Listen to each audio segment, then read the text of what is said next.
Bien le bonjour à vous, j'espère que vous avez passé une excellente semaine. On est de retour pour vous jouer un mauvais tour. Non, non, non, C'est la non, Team non, non. Rocket sur les Non, non, Pokémon. non, non. Bref, on est de retour avec Yasmine Bonjour. et Paul Dewandre, Bonjour. qui est toujours avec nous. Oui. Et c'est la fameuse partie 2 que vous attendiez depuis un moment. D'ailleurs, merci. J'anticipe, j'imagine que dans les commentaires, ça a été très élogieux. Si ce n'est pas le cas, retournez sur la première vidéo et mettez des commentaires élogieux. Élogieux, Vos likes, vos abonnements et merci infiniment pour le soutien qu'on a sur les réseaux. Vos messages, on les lit. Vos suggestions de thèmes également. Totalement. Vous êtes vraiment en demande de témoignages, donc on va peut-être apporter des témoignages dans des nouveaux sujets, parce que c'est très important d'avoir justement des versions différentes que les nôtres. En tout cas, voilà, j'espère que vous avez apprécié la première vidéo qu'on a fait. Nous, en tout cas, on a kiffé. Totalement. Ah, Vous êtes bien franchement, amusé. Ouais, Ouais, On je me s'amuse suis bien dit- avec vous, c'est chouette comme C'est ça. bien. Ouais. l'avantage qu'on a, c'est qu'on a déjà vu plusieurs de tes vidéos. Donc, Ouais. ouais, mais c'est toujours surprenant et agréable de rediscuter d'un truc qu'on a déjà vu. Et là, Ouais. la chance qu'on a avec toi, c'est de discuter Ouais. avec Ouais, toi. ouais, Parce qu'en Ouais. vrai, si on assiste au spectacle, on regarde des vidéos, bah, c'est bien. ouais. Mais là, échanger dessus, c'est encore mieux. Donc, j'adore l'idée. On avait abordé pas mal de sujets. Le sujet Ouais. principal, c'était la communication. Totalement. D'ailleurs, merci infiniment pour toutes les astuces que tu as pu nous donner parce que Ouais. bah, on Il n'y a en plus qu'à mettre en apprend- pratique après. Exactement. C'est ça. Et c'est pour ça Exactement. qu'il faut l'entendre. Enfin, c'est bien de l'entendre d'une manière ou d'une autre et tout. Mm. Et beaucoup de gens reviennent voir le spectacle aussi parce que ils me disent la mise en pratique. J'ai essayé ça et puis il y a des choses que j'ai oubliées. Et puis un peu comme une langue. Fois Ouais. quand on parle de bilinguisme Exactement. masculin-féminin, tu as besoin de l'apprentissage et tu as C'est besoin de vrai. revenir, de revoir tes gammes Mm. comme au piano et tout ça. Donc non, c'est un processus qui Et ce qui prend un est- petit peu de temps pour intégrer tout ça. Ce qui est drôle dans une de tes phrases que tu dis dans l'introduction de ton spectacle, c'est une séance de psy et c'est moins cher que le psy. Oui.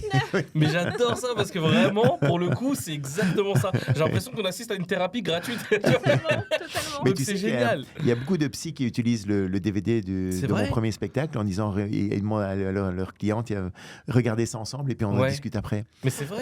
Ou pour les préparations au mariage aussi. Et ils te donnent pas de pourcentage. Non, non, non, non. C'est quand même ingrat. Tu leur mâches le Je travail. fais la moitié du Ouais, boulot. exactement. Non, mais c'est Non, fou. mais et pour la préparation au mariage au-dessus, parce que je parle de sexe pendant un quart d'heure à la fin du spectacle, ça c'est très marrant, mais Ouais. et parfois c'est difficile, notamment dans les préparations au mariage, d'aborder ces thèmes-là et tout. Et donc ils mettent le DVD et puis après, C'est donc fou. ça détend l'atmosphère et puis les gens peuvent en parler de manière plus Non, franchement, plus c'est détendu et tout ça, donc J'ai c'est, hâte de le voir. Ouais, Ouais, Ouais, vraiment, on a hâte totalement. de le voir parce que les extraits qu'on a vus et là d'échanger avec toi, ça nous donne encore plus envie. Ouais, de le voir. De toute façon, marrant. vous avez toutes les infos, bien sûr, pour suivre Paul Dewandre sur les Ouais. différents réseaux sociaux et aussi en spectacle partout en France et en Europe aussi. Ouais. Donc, j'espère Belgique, que... Suisse, Canada, je peux aller aussi. on va faire- J'espère qu'en Afrique, tu reviendras parce qu'en Afrique, on te suit J'espère. Ouais, aussi. ouais. Donc, voilà, on a un public quand J'adore. même qui est très francophone en Afrique et qui aime Ouais. beaucoup ce genre Ouais. d'humour de spectacle. Et On voilà, ça avait va. passé des très belles dates Ah ouais. à Rabat, à Marrakech. ça, on c'est s'est bien marré. cool. Donc, nous qui sommes marocains, on peut pas te dire le contraire. Je voulais repartir sur un sujet que j'ai pas trop compris en le lisant, parce que c'est Yasmine qui a préparé l'émission, bien sûr, qui a écrit toutes les C'est pour fiches. ça qu'il n'a Voilà. pas compris. Il Ouais, ne parle voilà. pas le langage féminin. Non, je parle pas le langage Yasmine. Le langage féminin, je le maîtrise très bien. C'est pour Ouais, ça qu'elle a ouais, peur ouais. des fois. Mais, mais le Yasmine, je ne comprends pas toujours. Alors, tu as dit communication non verbale, langage corporel et expression faciale. C'est toi Ouais. qui dis ça. Ouais.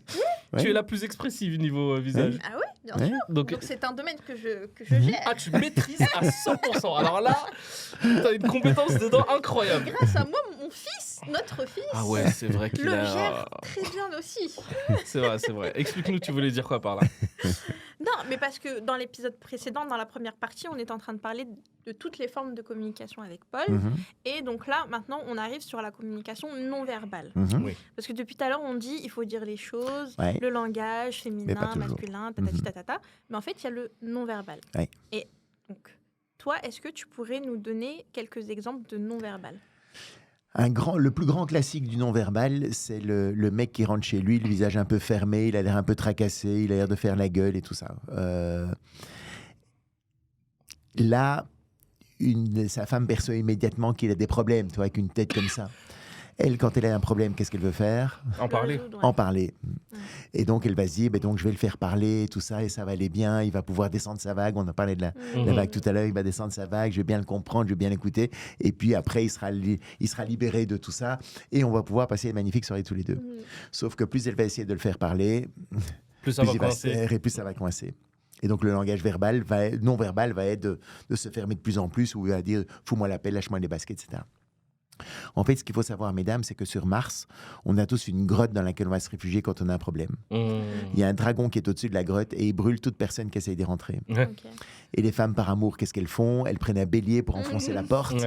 Dis-moi ce qui ne va pas, parle-moi, il faut qu'on parle. Justement, la communication, c'est important dans le couple. Il faut qu'on se dise les choses, etc. Et donc, elles vont insister.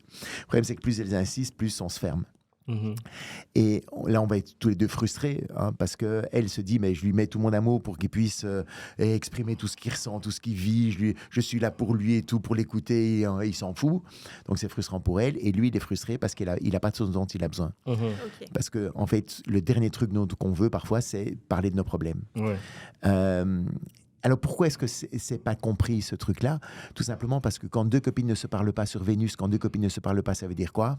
Qu'il y a un froid. Qu'il y a un froid, qu'elles se font la gueule. Et donc, de nouveau, quand on ne comprend pas ces langages différents, les femmes concluent immédiatement « Qu'est-ce que j'ai bien pu faire pour qu'ils soient tellement fâchés contre moi qu'ils ne veuillent même plus me parler ?»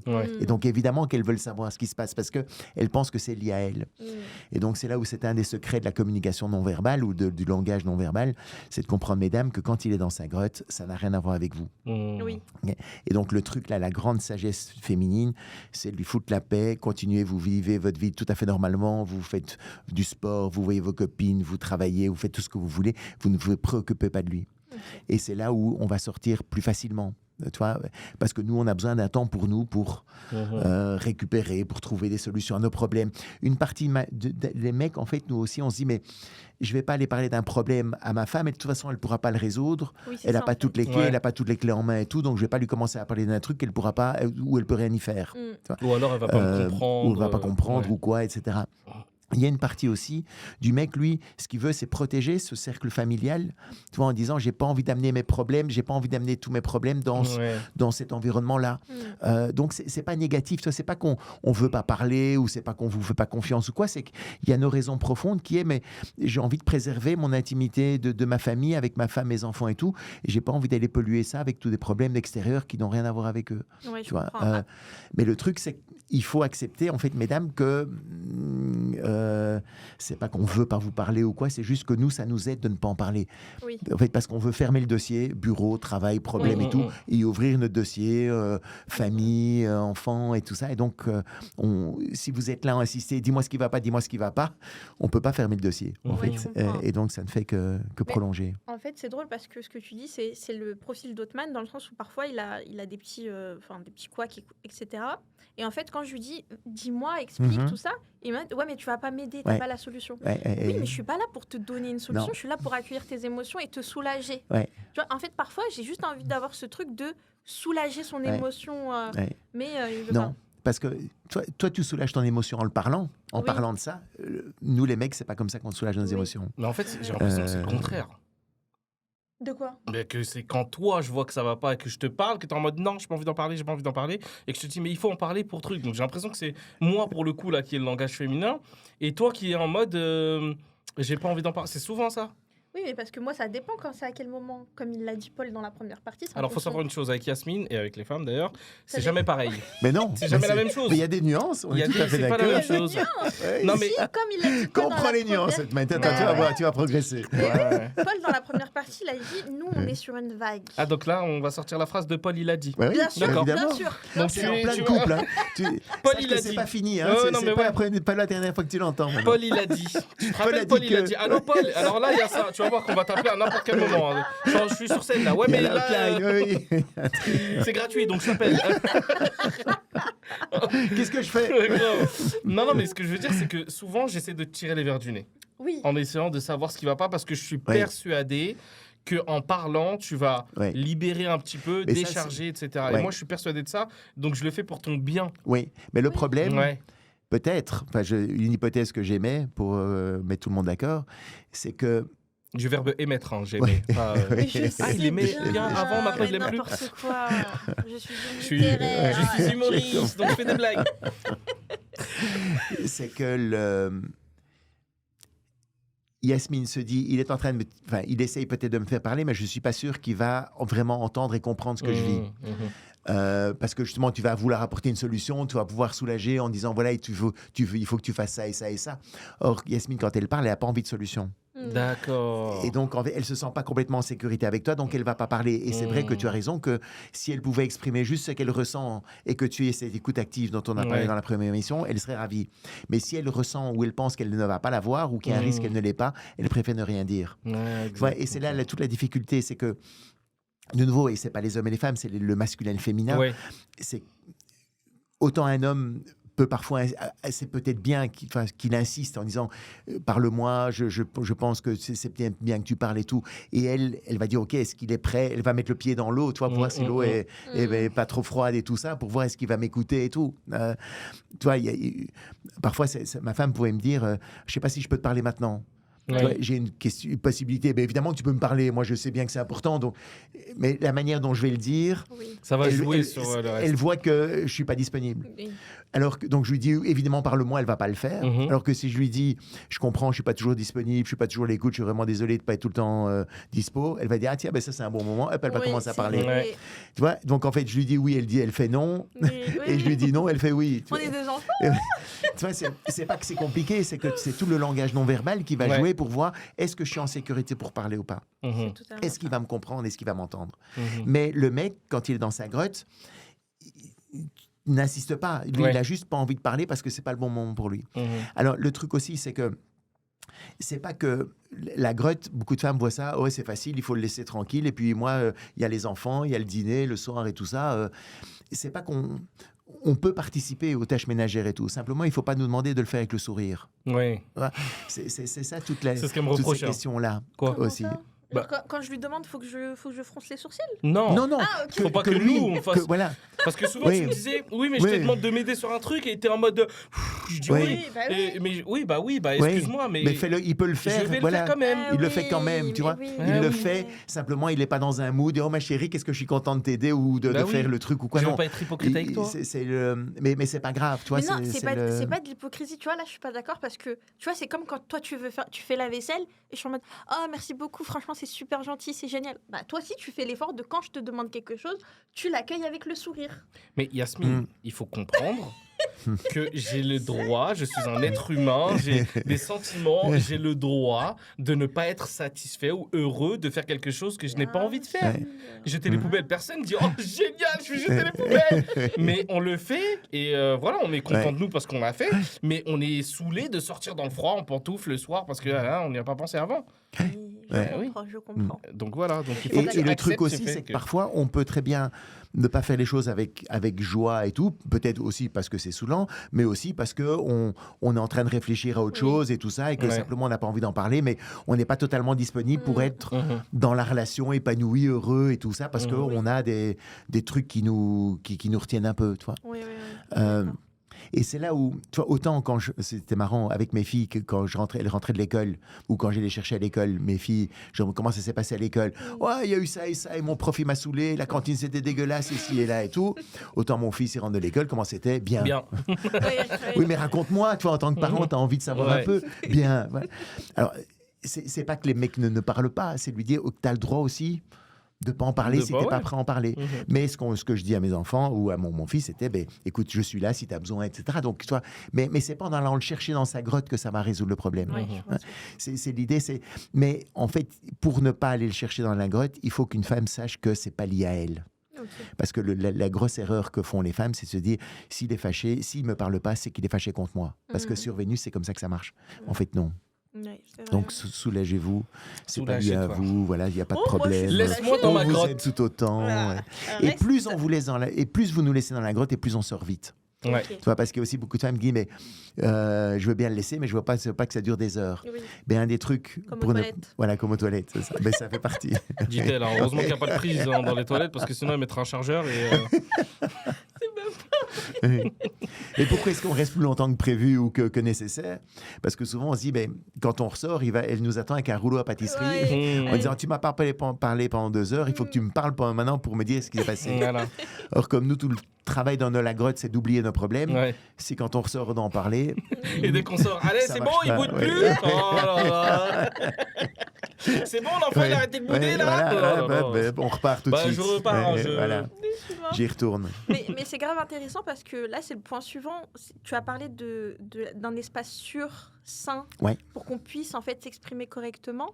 Et moi, j'ai vraiment une question. Est-ce que tu penses que l'enfance, l'éducation, le milieu dont on vient, peut impacter notre manière de communiquer? Oui, pour moi, oui. 100%. Parce que, tu vois, notamment pour l'écoute active, il n'y a pas un enfant qui a vu son père écouter sa mère avec empathie. Donc, c'est impossible pour nous de soucier notre pouce que c'est ça dont une femme a besoin. Et, tu vois, beaucoup de femmes ont souffert justement de ne pas avoir cette écoute, ce soutien de leur mari. Et on a grandi dans ces environnements-là. Donc oui, ça a été terrible. Le truc aussi, c'est que en tant qu'enfant, tu vois, les besoins dont je parle dans le spectacle, etc., de la femme ou du mari, c'est que, comme je te l'ai dit avec mon fils qui ne parle pas, en fait, les petits garçons et les petites filles ont les mêmes besoins. Tu vois, une petite fille se sent aimée à travers des petites attentions, comme on en a parlé dans l'autre vidéo. Et donc, c'est le rôle du père aussi, de pouvoir donner justement, de nourrir cette estime de soi de son enfant à travers la manière dont il va être nourri. Mais très souvent, tu vois, mes parents sont séparés à ma naissance. J'ai grandi avec que des sœurs. J'avais 3 grandes sœurs. Et ma mère, sa manière de montrer son amour, pour moi, c'était fais attention assise, fais attention, et là, plein de petites attentions, des petites remarques et tout. Elle, c'est sa manière naturelle de montrer son amour, mais moi, c'est pas comme ça que je l'ai ressenti. Moi, je voulais qu'on me fasse confiance. Moi, le masculin se sent aimé avant tout quand on lui fait confiance. Ou et donc, j'ai manqué de cette sécurité aussi, d'avoir quelqu'un qui me dit je te fais confiance, vas-y, fais-la, fonce, fais ces trucs-là, etc. quoi. Donc oui, l'enfance joue énormément et les blessures d'enfance vont jouer dans la manière dont on va être. Notamment, tu vois, une femme, quand on parle de la grotte, où je dis, mesdames, ça n'a rien à voir avec vous, quand votre mari vous fait la gueule, il ne fait pas la gueule, il est juste dans ses problèmes. Pour certaines femmes, c'est extrêmement dur à faire parce qu'il y a le sentiment d'abandon qui va rejaillir immédiatement. Tu vois, pour l'écoute active d'un mec aussi, quand sa femme lui dit qu'il est nul, enfin, elle ne le dit pas comme ça, mais même parfois, oui. Elle le dit vraiment comme ça. On est d'accord? Parfois, elle le dit vraiment. Non, mais pas avec toi. Jamais, Yasmine. On est d'accord, entre garçons, on a déjà vu des femmes faire ça, c'est ça qu'on veut dire. Moi aussi, j'ai déjà vu. C'est vrai, c'est vrai aussi. Mais dans l'idée... si lui, au fond de lui-même, sait qu'il fait du mieux qu'il peut, qu'il a une bonne estime de lui et tout ça, sa femme en face lui dit à un moment, quand elle est énervée, qu'il n'est pas terrible, il sait que c'est pas tout à fait... Enfin, il va l'entendre sans réagir. Si au fond de lui, il sait qu'il n'est pas tout à fait à la hauteur, qu'il n'est pas complètement comme il faut, etc., sa femme en face lui dit, ça rentre comme dans du beurre. Et donc, évidemment, qu'il réagit 3 fois plus fort, parce que au fond de lui-même, c'est ce qu'il ressent. Et c'est là où, effectivement, tu vois, notre enfance, notre passé, nos blessures et tout, vont jouer sur la qualité de la relation qu'on va avoir avec l'autre, évidemment. Ok. C'est très, très intéressant. Mais c'est là où je dis qu'il faut pas connaître le passé de la personne avec qui tu te mets en relation, mais au moins essayer de comprendre l'historique. Parce que la semaine dernière, on avait l'épisode sur la belle famille, et on disait que de connaître l'historique du couple dans lequel on est né, c'était important pour comprendre les réactions des parents de pourquoi ils ne sont pas OK avec notre future sa future belle-fille ou beau-fils, etc. Et je pense que dans le couple, c'est pareil. Si on connaît le passé de la personne ou la manière dont elle a été éduquée, l'environnement dans lequel elle a grandi ou il a grandi, ça va nous aider à mieux comprendre l'autre. Parce qu'il y a des fois, on se dit, mais je connais d'autres garçons, ils sont pas comme lui, je comprends pas pourquoi. Mon frère, il est pas comme ça, mon père, il est pas comme ça, les hommes que je connais autour de moi sont pas comme ça. Lui, il est comme ça, c'est quand même très bizarre. Et je pense que c'est la première erreur déjà de dire très bizarre, parce que quand on comprend, il n'y a plus rien qui est bizarre en fait. Et il y a des personnes qui ne parlent pas et qui attendent qu'on les comprenne. Je ne sais pas si tu vois ce que je veux dire, mais parfois c'est compliqué de demander à l'autre qu'on le comprenne alors que on ne communique pas sur sur soi ou sur ses blessures ou sur ce ouais, qu'on a voilà. vécu Et et du coup, tout. bah, c'est compliqué de demander à quelqu'un de le comprendre alors qu'on connaît pas son histoire ou qu'elle ne communique jamais. Mais c'est pour ça que je crois que, enfin, pour moi, toi, l'amour, c'est un sentiment, mais c'est pas que un sentiment aussi. Mhm. Enfin, et l'engagement, c'est aussi une décision. Oui, Et pour prendre ces décisions, c'est important aussi effectivement de connaître l'environnement familial, etc. Et d'aller voir un petit peu aussi justement l'environnement dans lequel ta femme, ton futur mari ou quoi a grandi, parce que c'est là où tu vas pouvoir percevoir est-ce que je peux faire quelque chose ou est-ce qu'il y a des blessures qui sont tellement évidentes que ça peut peut-être être difficile de vivre avec cette personne-là ou quoi. Enfin, donc il y a une étude aussi un peu rationnelle aussi, je pense, à avoir par rapport à voir. C'est très important. Moi, je trouve que, parce que voilà, je pars du principe que parfois, on se met nous-mêmes dans des situations qu'on aurait pu éviter à l'avance. Et je trouve que c'est important de connaître les compétences qu'on a pour gérer telle ou telle situation. Parce que si tu, comme il a dit, c'est ouf de dire ça, mais faire une étude sur la personne avec qui tu vas vivre, parce que le mariage, par exemple, c'est une décision. Si tu ne fais pas d'études, entre guillemets, ou que tu poses pas les bonnes questions, comment tu as grandi, est-ce que tes parents sont séparés, est-ce que tu vis avec eux, comment tu t'entends avec ta famille, etc. C'est des choses qui vont te donner des clés pour savoir comment va pouvoir être ton futur.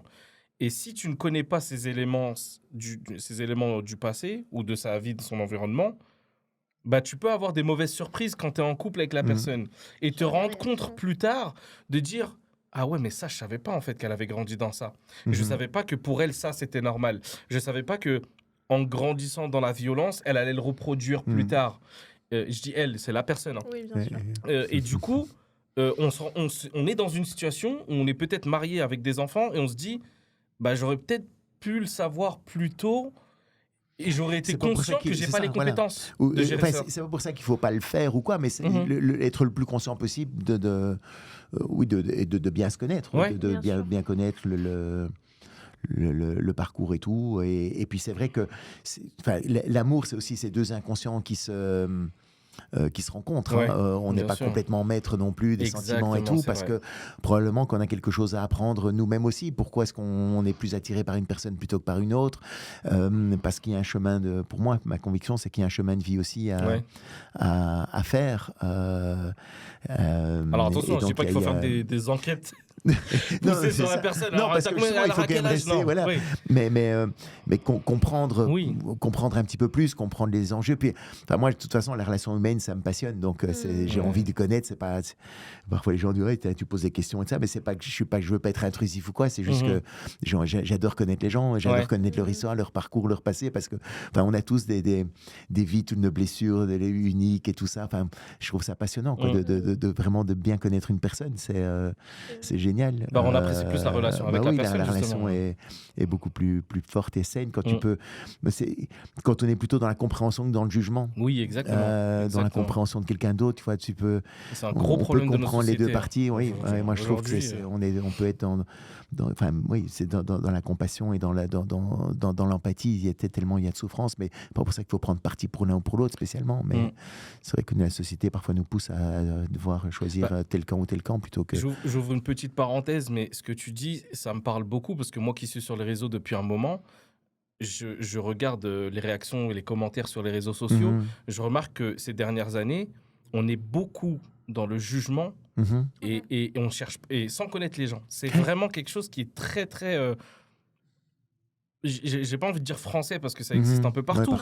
Mais on est dans les réseaux sociaux, on juge plus qu'on ne connaît les gens. C'est impressionnant. Surtout les personnes qui sont exposées sur les réseaux, on va plus être facilement jugé que compris.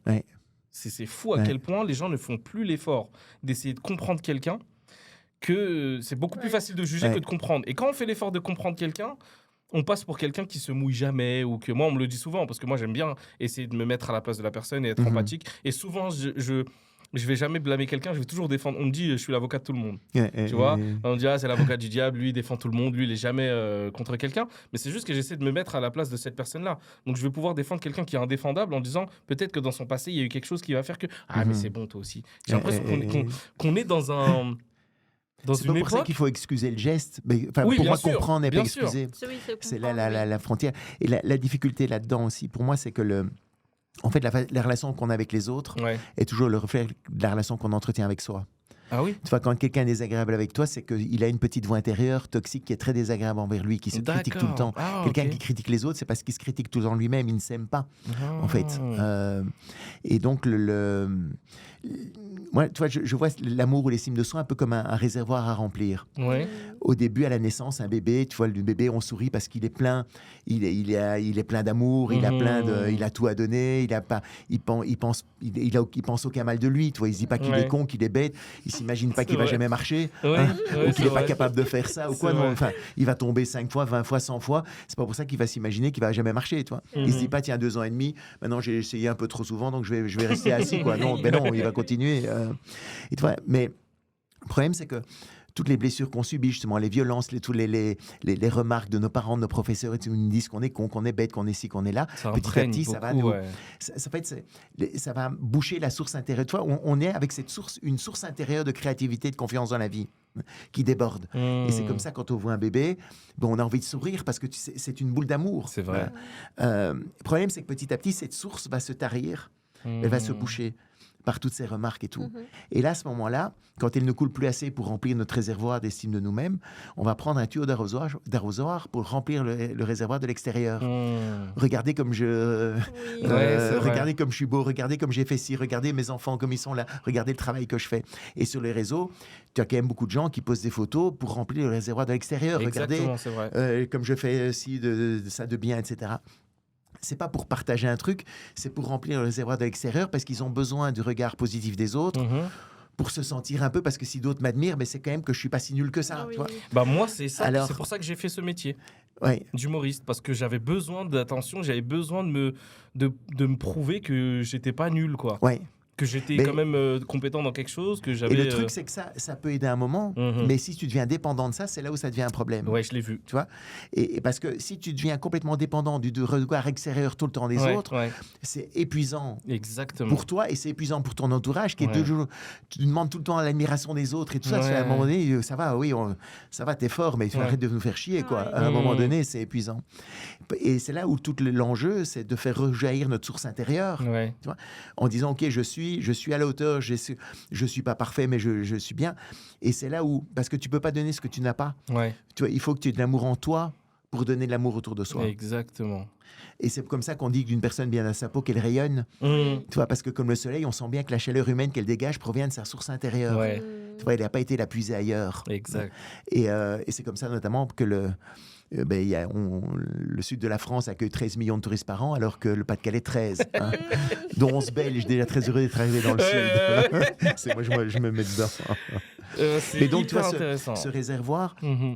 Et souvent, on dit... Mais, toi, et alors, on entend des gens aussi qui disent « il faut que je m'occupe de moi ». Je ne parle pas de ça. Ce n'est pas un repli égoïste sur soi. En fait, c'est d'apprendre à être bien avec soi pour être mieux avec les autres. Et c'est ça tout l'enjeu là-dedans. Ce n'est pas de l'égoïsme. Parce que c'est justement quand tu es totalement convaincu de ta propre valeur humaine, d'immense valeur humaine, que tu n'as plus besoin de crier sur tous les toits que tu es meilleur que les autres. Et les gens le perçoivent. Tu vois, notre métier sur scène, si on est là pour donner ou pour partager de la joie avec les autres, c'est pas du tout la même chose que si on est là parce qu'on a besoin du regard de l'autre, etc., pour être rassuré sur notre valeur humaine. Moi, c'est vrai que c'est un peu les deux. C'est-à-dire que je suis sur scène parce que j'aime partager ces moments de joie avec les gens. Il n'y a rien de plus que j'aime, je pense, que d'afficher des rires et des sourires sur le visage des gens. C'est le truc que j'aime le plus au monde, je crois. Et aussi, ça me fait du bien parce que ça m'apporte de l'importance. Mais avec le temps, tu vois, par exemple, tu parlais de la dépendance. J'ai vu que j'étais dépendant à ça pendant le Covid. Après le Covid, j'ai eu une baisse d'abonnés, de trucs, etc. Et c'est là où je me suis rendu compte qu'en fait, j'y ai été un peu dépendant parce que quand je l'avais plus, j'ai commencé à déprimer un petit peu. Et c'est cette dame-là qui m'a fait me dire, mais regarde tout ce que tu as fait. Sois content déjà, t'es bien déjà, regarde tout ça, tout ça. Et quand j'en ai pris conscience, c'est là que je me suis dit, mais c'est génial en fait d'avoir confiance en soi. Et c'est là où après je me suis dit, mais pourquoi elle me pousse à avoir confiance en moi alors qu'elle, elle le fait pas pour elle-même. Oh là là là. Oh, le salaud. ouais, Ouh, Mais c'est vrai. là, on l'y- Mais en fait, t'es tellement forte pour aider. Et ça, je pense que c'est très féminin. Mais il est où le rapport avec Ouais. le podcast d'aujourd'hui? Mais justement, je vais en venir. Je trouve que les mamans et les femmes ont ce truc, encore plus maman, parce que je pense que ça apporte quelque chose de plus, mais elles ont ce truc d'être trop altruistes, mais pas pour elles. Ça veut dire que moi, je suis persuadé que qu'elle sera plus heureuse et épanouie que ce soit dans sa vie professionnelle, dans son couple, dans tout, si elle-même se rend compte de sa valeur et prenait soin d'elle, mais de l'intérieur. Alors ça passe aussi par les coiffures, les maquillages, etc. C'est bien, mais de prendre soin de soi, chez la femme, j'ai l'impression que c'est de l'égoïsme, et chez l'homme, j'ai l'impression que l'homme a moins de mal à être égoïste. À dire, Oui, beaucoup, je oui. pense à moi, il n'y a pas de problème. On arrive plus à penser à nous qu'elle a pensé à elle. C'est un autre trait. Là, on dévie un peu de ce qu'on est en train de dire. Mais ça, dans les logiques masculines et féminines, le masculin est plus attentif à ses besoins à lui. Alors que le féminin est plus attentif aux besoins des autres avant ses besoins. En fait, par jeu de passe communicant, je m'occupe des autres, d'autres s'occupent de moi. Tu vois, si une mère sait que ses enfants aiment bien le blanc de poulet, ben, elle aime bien le blanc de poulet aussi, mais naturellement, elle va plutôt prendre une cuisse.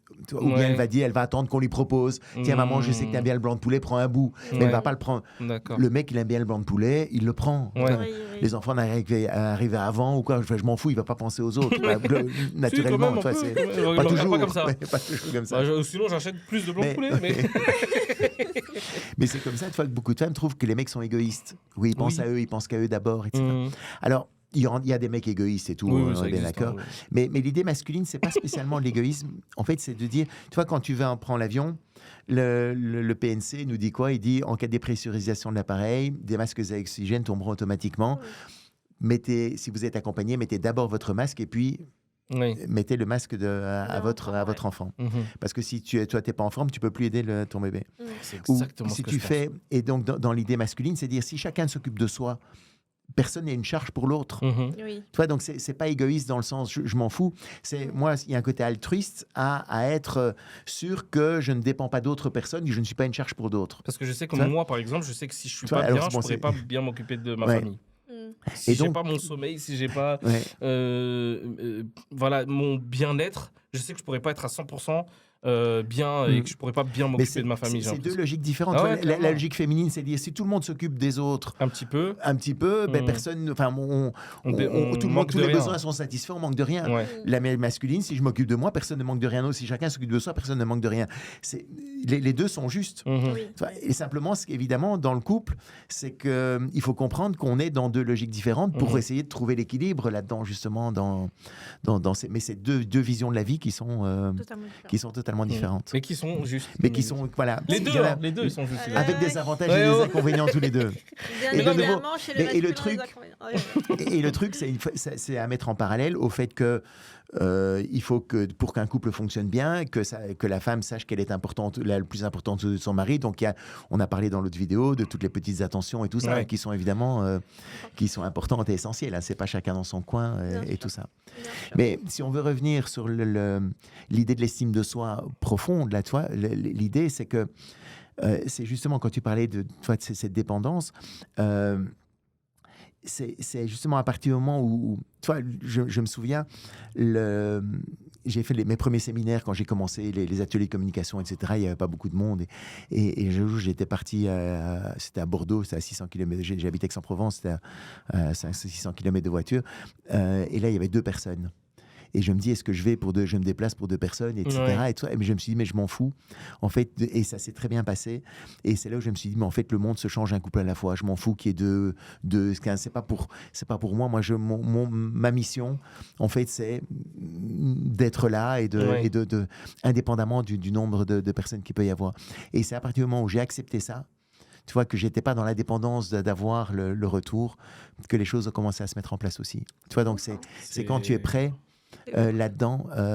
Tu vois, parce que les gens n'ont pas envie d'être là en train de devoir applaudir. Tu vois, parfois, dans certains spectacles, quand je vois la personne sur scène qui est là en train de demander les applaudissements, qui reste 25 minutes dessus, tu vois, où tout le monde en a marre d'applaudir parce qu'à un moment donné, et qu'il est là toujours à prendre, c'est parce qu'il a besoin de se rassurer, lui ou elle. Tu vois, il y a un côté qui est un peu faussé. Et tu es là pour apporter du bonheur et du plaisir. Alors, ça te fait plaisir, évidemment. Bien sûr. Mais ça te nourrit, oui. Mais tu ne dois pas avoir ça qui te définit. Et je crois que tu l'avais bien noté avec toi. Et c'est vrai que c'est facile de voir le manque de confiance chez les autres. C'est parfois plus difficile de l'assumer, chez soi. Et c'est un travail d'une vie, d'être bien là-dedans. Et toi, tu peux la soutenir aussi dans cette évolution-là pour que tu prennes confiance et tout ça. On avait des questions. On passe aux questions. On passe à la FAQ. On y va. La foire aux questions. Est-ce que tu es prêt? J'y vais. Alors, en vrai, dans les deux parties, on a répondu à pas mal de choses. Donc, devenir bilingue, masculin-féminin. Ça, on en a parlé. Tu as bien défini que le féminin n'était pas égal femme. Non, oui, tout à fait. Et que le masculin, c'est pas forcément les hommes. On peut discuter sur les deux langues. Donc, ça, c'est super.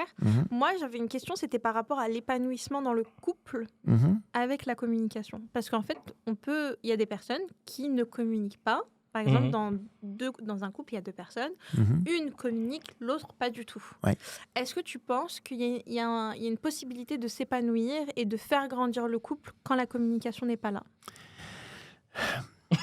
Ça a l'air compliqué. Non, parce qu'il y a plein de cas de figure. Je pense à plein de cas de figure en voyant ça, parce que c'est très général. Mais je pense que pour reprendre de nouveau, on va le prendre homme-femme, mais c'est masculin-féminin, mais pour être plus facile dans la compréhension. Je pense que un couple peut très bien marcher quand la femme parle et l'homme se tait. Ok, cool. Okay. Je suis d'accord. Très bien. Peu, hein. On est bien d'accord. Commencez pas à dire obligatoire. Très bien. Encore une fois, c'est qu'une possibilité. C'est une possibilité si l'homme respecte totalement le fait que la femme parle et qu'il écoute. Tu vois, sincèrement. Sincèrement, et que la femme accepte que l'homme puisse justement être dans sa grotte, dans l'idée. Parce que le besoin fondamental féminin n'est pas spécialement de savoir ce qui se passe dans la vie de son mec. C'est surtout de se sentir comprise dans ce qui se passe dans sa vie à elle. Combien de fois j'ai déjà eu, quand j'étais en tournée et tout ça, je téléphone à ma femme, elle me pose la question, comment s'est passée ta journée? Je réponds jamais à la question. Pourquoi? Parce que je lui dis, et la tienne, avant de répondre à ma question. Parce que généralement, elle a un truc à dire, elle avait un truc à partager. Moi, je suis en mode, je te raconte parce que... Alors, ici, ça. J'ai pas le temps, je te rappelle. Non, à chaque fin de spectacle, je t'appelais. Oui, c'est vrai. Je t'écoutais. Oui, je te dis. Ah oui, non, mais le truc, justement, c'est qu'il faut faire l'inverse. Bien sûr. Et toi? Moi, j'arrive, de toute façon. Mais tu vois, et le truc, c'est que elle parlait de, il y a eu ça et ça et ça et ça, et les enfants ici et là et ça, et puis au revoir mon amour à demain, ou à ce soir, ou à plus tard. Et moi, j'avais rien à raconter de ma journée. Et on était tous les deux contents. C'est pas une frustration, tu vois, c'est que elle, son besoin, c'était, et moi, j'avais pas spécialement besoin de raconter ce qui s'était passé. Enfin, il y avait rien d'intéressant, spécial ou quoi. Donc, évidemment, s'il y a des trucs importants, on se dit, on communique. Je suis pas en train de dire ça. Mais le quotidien peut être très bien que elle a descendu sa vague, elle était contente et tout ça. Et moi, je suis très content aussi parce que je n'ai pas spécialement besoin de raconter 1000 trucs qui sont encore une fois, on n'a pas les mêmes besoins. C'est ça l'idée. Tu vois, donc, la communication, ça peut fonctionner comme ça aussi. Okay. Le truc aussi, c'est que pour moi, toute vérité n'est pas bonne à dire n'importe quand. Alors oui, cette phrase, tu l'as souvent dit, mais c'est vrai qu'on n'est pas rentré dedans. Et là, on peut rentrer dedans. Par exemple, si messieurs, votre femme se lève et se demande, elle est devant sa garde-robe et tout, elle se dit, elle se sent pas tout à fait bien dans son corps et tout, elle va demander, j'ai l'impression d'avoir grossi, qu'est-ce que tu trouves? Tu ne trouves pas que j'ai un peu grossi? Oui. Ne dites pas oui. Lui dit oui. Mais non, justement. Tu mens. Tu dis oui. Non. Tu dis oui. Ouh, carton rouge. Tu dis oui, carton rouge. Oui. Je te le dis pas. Tu le penses. Mais par contre, je te dis quand t'as maigri. Ouais. Je te dis, là, t'as maigri. Là, t'as maigri. Mais quand j'ai grossi, en fait, il fait une réponse sans réponse. Moi, je te dis que t'as grossi. J'ai cru qu'il s'est passé un truc grave. Bah, c'est très grave, parce que c'est des accusations très graves, madame. Je ne dis jamais que tu as grossi. C'est Mais un elle truc que l'entend. j'ai jamais Mais dit je de l'entends. ma- Elle l'entend. En fait, dans Elle ton- l'entend. dans ton Dans le silence- regard, dans tout dans ça. Oui, voilà. Dans ton silence, je l'entends. Paul, Voilà. il a très bien dit le truc, je l'entends. Voilà. Voilà. Mais c'est pas grave, je t'en veux pas. C'est quand même Après, incroyable. on en parle à la Mais maison. donc, c'est ça, toute la communication non verbale aussi. Hein. C'est Ah ouais, tout- ouais. on en a parlé Oui. tout à l'heure. C'est Le silence. Mais donc, c'est là où, toi, toute vérité n'est pas bonne à dire. Je pense qu'il y a des trucs aussi où, au moment où tu sais si ça peut blesser, si ça peut heurter, tout ça, c'est peut-être pas le bon moment d'en parler. Peut-être pour trouver d'autres moments plus détendus ou justement ne pas, quand tu es énervé, commence pas directement, boum, à éructer ta colère ou ta frustration ou quoi. Prends un temps pour toi, va faire un tour, regarde qu'est-ce que ça évoque pour moi, qu'est-ce qui me rend triste là-dedans, Oui. qu'est-ce qui me fait peur, et puis tu peux revenir d'une manière plus sereine, peut-être, ou plus constructive de parler de la situation ou de la gestion du conflit. Parce que tu as des couples qui s'entêtent à rester en couple, tout simplement, alors que la communication passe pas. Et Passe pour eux, plus, ouais. passe plus, alors Mhm. que pour eux, la communication, c'est pas un point qui est hyper primordial. Alors que, par exemple, chez nous, à Ecotman, nous, la communication, elle est hyper importante. Tu vois, est-ce que toi, tu penses qu'elle pourrait passer derrière d'autres besoins Oui, sûrement qu'il y a des couples qui vont rester ensemble parce que, alors il y a des problèmes personnels aussi. Un, d'idée, j'ai pas envie d'être seul parce que ça m'arrange, parce qu'il y a les conventions sociales qui vont faire que je vais rester. Il y en a aussi qui pensent aux besoins à l'enfant. Oui. Alors, mais de nouveau, Donc le couple n'est pas épanoui, il n'y a pas d'amour. il y le a pas couple de- n'est peut-être pas totalement épanoui, Ouais. mais peut-être que ce serait pire s'ils étaient séparés. Ouais, peut-être que ça leur va comme ça. Peut-être que ça leur va comme ça. Tono, j'essaie de comprendre, je juge pas. Oui, ouais, je vois ce que tu veux dire. Je peux. Il y a des couples qui se séparent parfois, peut-être trop tôt. Aussi parce qu'ils ont pas été, ils auraient pu creuser un petit peu plus et, Moi, je suis persuadé de ça. et repartir un moment. Tu vois, dire juste la communication n'est pas bonne, je me barre. Oui. C'est un peu C'est trop peut-être un peu radical. court. Ouais. Oui. Peut-être Oui, mais comme. moi, là, quand je dis ça, c'est pas sur quelques mois, c'est sur quelques Oui, années. Tu ouais. vois, c'est- Non, mais il y a des couples qui sont. Enfin, on le voit aussi à l'âge de la retraite, des gens maintenant qui se séparent Oui. aussi. Parce que quand les enfants étaient là, il y avait une raison de rester. À un moment donné, il n'y en a plus. S'il n'y a plus point commun, aucun plaisir à être ensemble et tout, l'idée, c'est pas de rester ensemble à Faut tout rester prix. ensemble. Mais les raisons sont multiples. Pour moi, il n'y a pas que la communication. Tu vois, dans le couple, il peut y avoir d'autres éléments aussi importants ou plus importants en D'accord. fonction de chacun. Oui. D'accord. Ok. Moi, j'ai une question qui est. Qui rebondit sur quelque chose que tu avais dit dans une vidéo où tu disais que c'est bien de dire je t'aime tous les jours et pas de. C'était sur la Saint-Valentin. Tu parlais de la Saint-Valentin et tu disais que le but de la Saint-Valentin, c'est peut-être de se prouver à soi-même qu'on est capable d'organiser des choses bien, etc. Et de prouver que c'est possible de le faire. Donc, si c'est possible de le faire une fois, que ça dure tous les jours. Et de se dire je t'aime tous les jours. Moi, j'ai l'impression qu'en disant je t'aime tous les jours, c'est peut-être dangereux parce que j'ai peur que ça perde de sa valeur et que ça devienne moins spontané qu'avant. Non. Parce que moi, des fois, j'en ai marre de lui dire oui, je t'aime, oui, je t'aime. Mais c'est vrai que si elle ne me le pose pas, et comme tout à l'heure dans notre émission, on a dit, si elle me pose plus la question est-ce que tu m'aimes, je vais me dire c'est bizarre, elle me pose plus la question. Mais j'en ai marre à la fois de dire oui, je t'aime, oui, je t'aime. Donc c'est mais paradoxal, tout dépend de encore toi. une fois. La question, c'est si tu sens qu'elle a besoin de ça pour être rassurée dans son estime d'elle-même, c'est pas du tout la même chose que d'être là pour entretenir la relation de couple. Tu vois, et c'est là la frontière, les petites attentions dont je parlais tout à l'heure, c'est pour entretenir le réservoir amour du couple. C'est pas pour rassurer par rapport à un manque d'estime de soi où j'ai besoin que mon mari me dise que je m'aime parce que moi je ne m'aime pas, je suis pas capable de m'aimer moi-même et donc j'ai besoin que mon mari me le dise pour me rassurer moi. Non, c'est pas ça. Tu vois, et là la frontière est fine là-dedans. Et là je comprends que tu puisses en avoir marre si c'est pour l'aider à remplir ce réservoir d'estime de soi avec le tuyau d'arrosage dont on a parlé. Mais dans le couple, c'est fondamental. Il y a un frein aussi que tu peux avoir, c'est que comme tu n'as jamais vu tes parents, ton père dire à ta mère « je t'aime », dans cette époque-là, ça se faisait pas, ça se disait pas. Tout le monde souffrait de ça aussi. Mais tu peux te dire « tiens, c'est pas utile ». Ouais. Enfin, combien dans les générations précédentes, les hommes disaient je sais bien, voilà, elle doit le savoir, je vais pas le dire tout le temps parce que ça ne se dit pas, ça se montre, et enfin même ça se montrait même pas. Ouais. Moi, je trouve que ça peut se dire. Je trouve ça super important avec ses enfants aussi de le dire. Quoi. Quand j'entends, je vois en séminaire, en atelier, je fais pas mal de formations et tout, mais des gens de 50, 60 ans qui se mettent à pleurer parce qu'ils se rendent compte que leurs parents n'ont jamais dit je t'aime. Tu vois, c'est horrible. Ou qu'eux-mêmes ne l'ont jamais dit à leurs leurs enfants. Et ne l'ont jamais dit à leurs enfants non plus parce qu'ils Ouais. l'ont jamais entendu. Mais tu dis pourquoi se priver de ça? Tu le sais bien. Mais non, dis-le moi quand même. Quel est même si je le sais, pourquoi est-ce que tu veux t'empêcher de le dire, quoi? Non, mais ça, c'est un petit truc qui doit venir du cœur. Voir aussi les résistances. Pourquoi est-ce que pour toi c'est difficile de le dire? Non, moi ça n'a jamais été compliqué de le dire, mais je me demande si à force de le dire tous les jours, je le penserais moins. Je sais pas si je t'aime. J'ai l'impression que ça perd sa saveur. Je sais pas. Mais après, c'est paradoxal de fou parce qu'à chaque fois que je l'ai dit, parce qu'à chaque fois que je l'ai dit, je l'ai jamais moins pensé qu'une. Il y a forcément des moments où c'est plus intense, où on le dit plus fort que d'autres. Il y a des moments où c'est plus intense. Ouais, il y a des moments où c'est plus fort. Je sais pas. Quand ça. Je suis super content. Non, je vois où tu veux m'emmener. Mais il y a quand je lui fais un bon plat.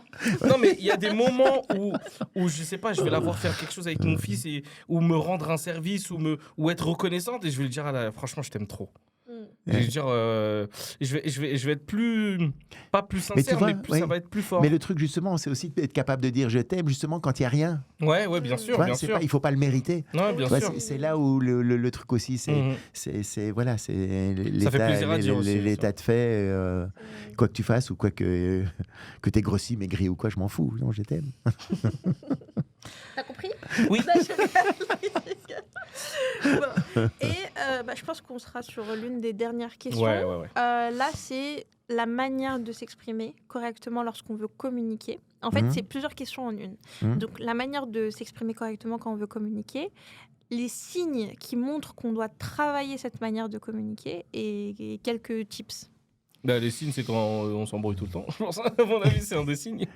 Ah bon, tu penses? Quand à chaque fois que tu communiques, il y a un problème, à mon avis, c'est un signe pour changer de méthode de communication. Oui, c'est que la communication, elle passe pas, c'est qu'on n'est pas entendu, peut-être. Ouais, pour moi, c'est un des signes. Qu'est-ce que tu mets dans communication aussi? Est-ce que c'est la parole? Est-ce que c'est...